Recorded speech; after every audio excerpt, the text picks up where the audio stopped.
আসসালামু আলাইকুম ফ্রেন্ডস, সবাই কেমন আছেন? আমরা আলহামদুলিল্লাহ ভালো আছি।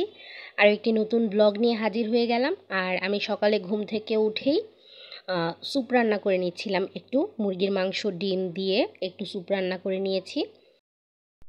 আমার মামা তো হসপিটালে ভর্তি, আর মামার জন্য স্যুপটা রান্না করে নিয়ে যাব। আজকে নাকের পাইপটা খুলে দিয়েছিল, আর তাই একটু ভারী করেই স্যুপটা রান্না করে নিয়েছি।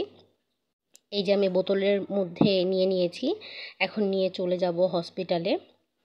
আর সামান্য একটু নিয়েছি, যদি খায় তাহলে আমি আর একটু বেশি করে পরের দিন নিয়ে যাব। আর আমি হসপিটালে চলে যাওয়ার পর আম্মু রান্নাঘরে চলে এসেছিল। আর আজকে গজার মাছ রান্না করবে। গজার মাছের ছোট ছোট টুকরা করে নিয়েছে, সাথে রয়েছে পেঁয়াজ কুচি আর টমেটো কেটে নিয়েছিল, আর রয়েছে রসুন, সাথে কাঁচামরিচ। শাক রান্না করা হবে, আর শাকের জন্য আলু কেটে রেখেছিল। আর প্রথমেই গজার মাছটা রান্না করে নেবে। গজার মাছের জন্য সামান্য একটু রসুন ভেজে নিচ্ছে, এতে করে ফ্লেভারটা খুব সুন্দর আসে। আর রসুনটা ভেজে নিচ্ছিল, এর মধ্যে দিয়ে দেবে পেঁয়াজ কুচি। রসুনটা সামান্য একটু ভাজা হয়ে গেলে, রসুনের কালারটা চেঞ্জ হয়ে গেলে তখন এর মধ্যে পেঁয়াজ কুচিটা দিয়ে দেবে। আর এখন রসুনের সাথে কিছুক্ষণ পেঁয়াজটাও ভেজে নেওয়া হবে।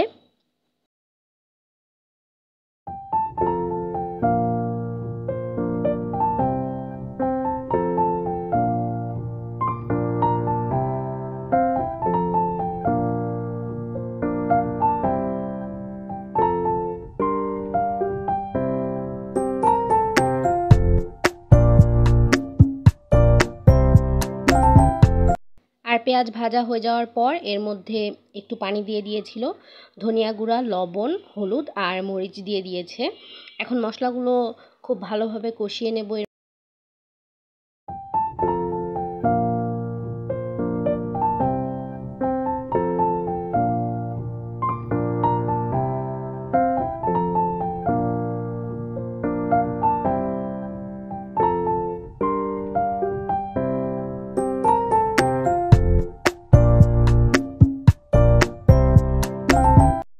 আর মশলাটা কষানো হয়ে গেছে, এখন এর মধ্যে কেটে রাখা গজার মাছটা দিয়ে দেওয়া হবে।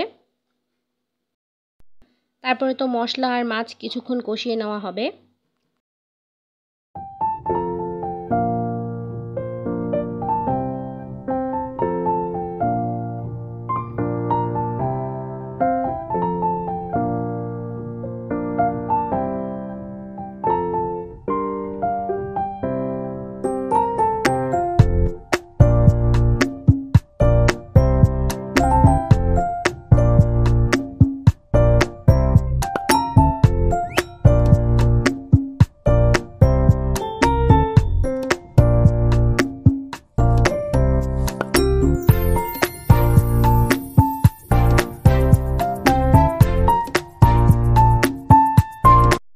আর এরপর আম্মু ঝোল দিয়ে দিয়েছিল, বেশ কিছুক্ষণ জাল করে নিয়েছে।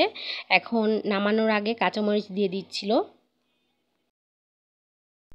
আর সাথে 2টা টমেটো কেটেও দেওয়া হবে।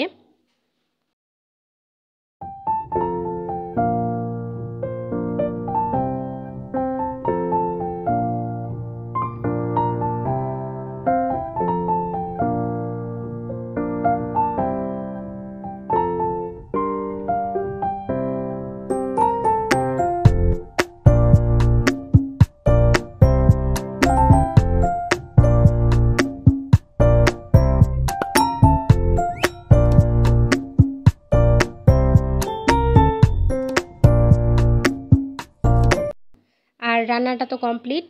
গজার মাছের দো পেঁয়াজি এর মধ্যে নামানোর আগে ধনিয়া পাতা দিয়ে দিয়েছে।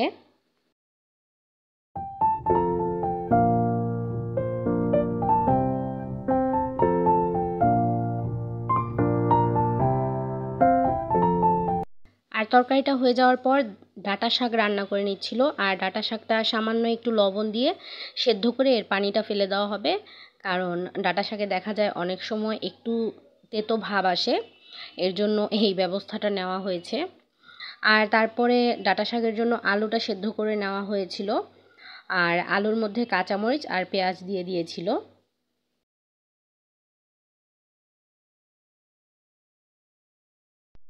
আর এই তো ডাঁটা শাকের পানিটা ঝরিয়ে রাখা হয়েছে, এই যে।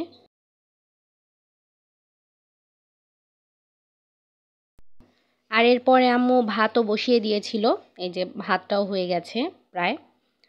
তারপর তো ডাঁটা শাকটা দিয়ে দেওয়া হলো, আলু সেদ্ধ করা হয়ে গেছে। আলু সেদ্ধ করা হয়ে যাওয়ার পর ডাঁটা শাকটা এর মধ্যে দিয়ে দিয়েছে, কিছুক্ষণ জাল করে তারপর তো এটা বাগার দিয়ে নেওয়া হবে রসুন দিয়ে।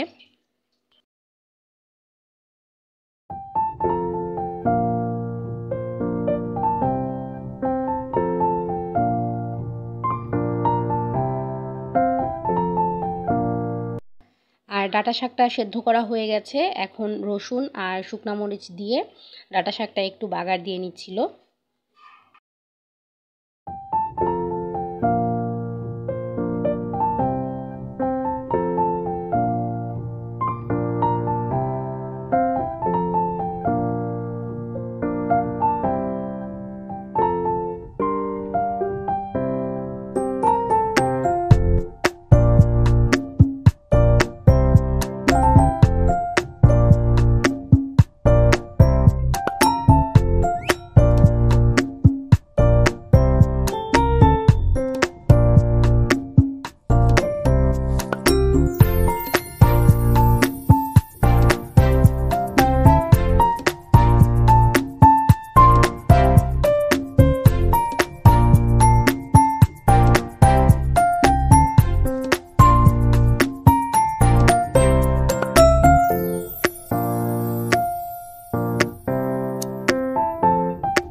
আর সব রান্না কমপ্লিট হয়ে যাওয়ার পর ডিম ভেজে নিয়েছিল আম্মু।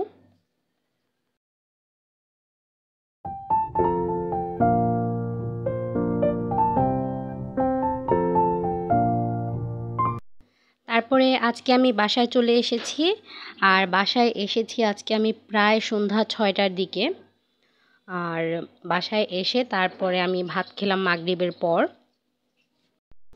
আর আমি ভাত খেয়েছিলাম ডিম ভাজা আর শাক শাক দিয়ে ডাঁটা শাক রান্না করেছিল।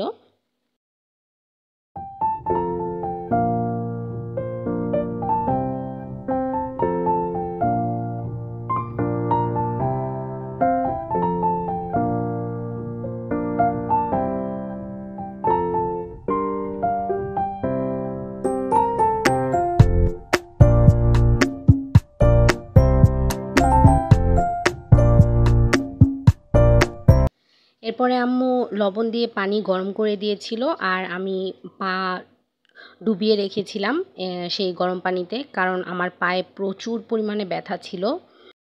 তারপরে 2টা ডিম সিদ্ধ করে দিয়েছিল, তবে 2টা খাইনি, একটাই খেয়েছিলাম। আর সাথে খেয়েছিলাম চা। আর আজকের ভিডিওটা এ পর্যন্তই, দেখা হবে ইনশাল্লাহ আগামীকাল। আজকে এ পর্যন্তই, আল্লাহ হাফেজ।